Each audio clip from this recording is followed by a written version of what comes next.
Hello তোমাদের সবাইকে, আমি সুস্মিতা। আর একটা আজকে বিরিয়ানির রেসিপি নিয়ে চলে আসলাম, পুরো নিজের পদ্ধতিতে বানানো রেসিপি এটা। তো তার জন্য এটা আমি আলু বিরিয়ানি বানাবো আর চিকেন কষা বানাবো। আর দেখো, তার জন্য আমি আলুটা ভেজে নিলাম লাল লাল করে। তারপরে একটা অন্য কড়াইতে আবার তেল দিয়ে দিলাম, সর্ষের তেল। আর এই সর্ষের তেলটা পুরো যখন ধোয়া উঠে আসবে, তার মধ্যে জিরে, তেজপাতা আর গোটা গরম মশলা, যেখানে লবঙ্গ, এলাচ আর সব কিছু থাকবে, দারচিনি। তো এটা গরম হয়ে গেলে তারপরে পেঁয়াজ দিয়ে দিলাম, পেঁয়াজ কুচি। আর পেঁয়াজ কুচিটা আমি ভালো করে নুন আর হলুদ দিয়ে লাল লাল করে ভেজে নেব। তো দেখো, এবার লাল লাল করে পেঁয়াজ কুচিটা ভাজা হয়ে গেল আমার। আর এরপরে আমি এখানে কিছু মশলা দিয়ে দেবো। আর এই দেখো, মশলার মধ্যে রয়েছে হলুদ গুঁড়ো, কাশ্মীরি লাল লঙ্কা গুঁড়ো, আদা বাটা, রসুন বাটা, পেঁয়াজ বাটা, জিরে বাটা, কাঁচা লঙ্কা বাটা।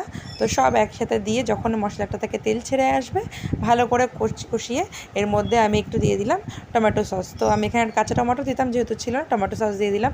আর এখানে আমি নুন, গোলমরিচ আর দই দিয়ে মাংসটা আগে থাকতে ম্যারিনেট করে রেখেছিলাম। তো মাংসটা এবার আমি ভালো করে কষিয়ে নেব।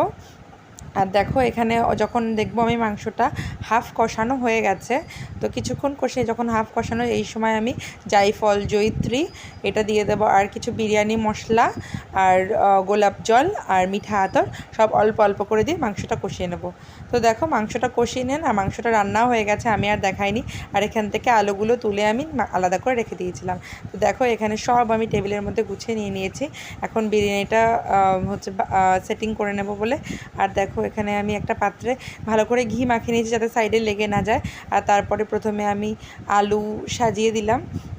আলু দিয়ে তারপরে এর মধ্যে রাইস দিয়ে একে একে স্টেপ বাই স্টেপ, যেহেতু এটা আমি বললাম আগে আমারই রেসিপি, মানে আমি কারোরটা দেখে করিনি, নিজেই করছি। তো কিছুটা ভুল হবে, তো সেটা তোমরা মানিয়ে নিও। আর আমি আমার স্টেপ বাই স্টেপ ফলো করে সব প্রথমে কিছুটা গ্রেভি দিয়ে দিলাম, তারপরে বেরেস্তা, ফুড কালার, গোলাপ জল, বিরিয়ানি মশলা, মিঠা আতর, পরপর সব স্টেপ বাই স্টেপ আমি একবারে দিয়ে নিচ্ছি। ঠিক আছে। আর এরকমভাবে প্রত্যেকটা স্টেপ করে আমি 2-3টে লেয়ারে বিরিয়ানিটা পুরো সাজিয়ে নিয়েছি। দেখো, এইভাবে আমি সাজিয়ে নিয়েছি। 3টে ডিমই দিয়েছি, কারণ যেহেতু চিকেন কষা অনেকটা করেছি, তো খাওয়ার ছিল না। চলো দম দিয়ে দিই, তারপরে দেখাচ্ছি। তো দেখো, এবার আমার বিরিয়ানিটা দম দেওয়া হয়ে গেছে, আমি নামিয়ে নিলাম। খেতে ভীষণই টেস্টি হয়েছিল। তো তোমরা জানিও সবাই কমেন্টে, প্লিজ, আমার বিরিয়ানিটা কেমন লাগলো।